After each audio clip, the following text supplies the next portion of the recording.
Sono arrivati con un cielo plumbeo e se ne sono andati con la pioggia incessante su Gorizia. Sergio Mattarella e Borut Pahor hanno lasciato il loro ultimo segno sulle due città di confine in piazza Transalpina, sotto un'enorme struttura distribuita su entrambi i lati. I due presidenti della Repubblica hanno mantenuto la promessa di visitare la futura capitale europea della cultura, a pochi mesi ormai dalla fine dei rispettivi mandati, con la convinzione però che quanto fatto insieme proseguirà anche negli anni a venire. Questa è la sintesi dei loro discorsi a conclusione di una lunga giornata, iniziata a mezzogiorno, in piazza Beuc a Nova Gorica. Proprio l'immagine del cuore della cittadina, con bandiere e gente in festa, è quella che risalta di più sul grigiore del meteo e della controparte italiana, dove le misure di sicurezza, decise dal Quirinale, hanno vietato possibili assembramenti. Solo all'ultimo minuto, sul versante tra Corso Verdi e Via Diaz, per qualche decina di persone è stato possibile assistere all'arrivo dei due capi di Stato, le parole dei protagonisti della giornata nelle interviste. Saremmo riusciti, due sindaci, a ottenere questo grande risultato, straordinario, storico risultato, se non avessimo avuto anche una vicinanza importante, forte, anche dei due capi di Stato. Una festa dell'Europa, se noi siamo riusciti a fare questo a Gorizia, a Nova Gorica, anche altrove potrebbero riuscire a fare quello che stiamo facendo noi.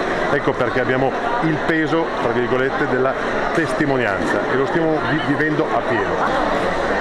Ma è una giornata di un riconoscimento grandissimo, anche se pioveva, radiava la gioia e il sole, perché siamo stati una capitale vera e propria. Oggi i due presidenti ci hanno concesso di essere una capitale e i due paesi hanno riconosciuto che hanno una terza capitale insieme e l'Europa ha una capitale europea della cultura transfrontaliera. Questo è anche un ottimismo per il futuro. La visita del presidente Borut Pahor e del presidente Mattarella ha coronato quasi un sogno in cui pochi credevamo e l'incontro che hanno avuto questa mattina sull'Isonzo è stata una cosa, credetemi, di un'emozione incredibile, perché sapendo che cosa significa l'Isonzo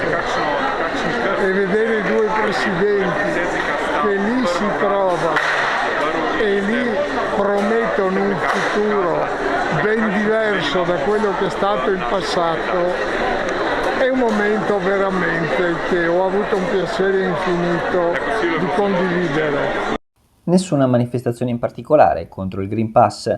Il governatore Massimiliano Fedriga è però intervenuto riguardo alla situazione ancora in corso a Trieste. Io come sempre ho detto, sono disposto a dialogare con tutti, però tutti gli altri cittadini che non sono a protestare, che sono in maggioranza, esigono rispetto.